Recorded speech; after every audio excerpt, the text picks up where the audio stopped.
আমাদের একটা প্রতিবেশী দেশ আছে, আমরা আমাদের দেশ নিয়ে যত ভাবি তারা তার চেয়ে বেশি ভাবে। কথা বুঝতেছেন না? আরো ভেঙে বলতে হবে। হ্যাঁ, আমরা আমাদের দেশ নিয়ে যত উদ্বিগ্ন, এদের আরো টেনশন বেশি।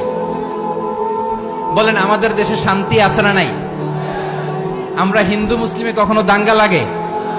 আসতে বলেন, কেন লাগে? ওদের পূজা পার্বণে আমাদের মাদ্রাসার ছেলেরা যে পাহারা দেয়, চিল্লায় বলেন ঠিক কিনা?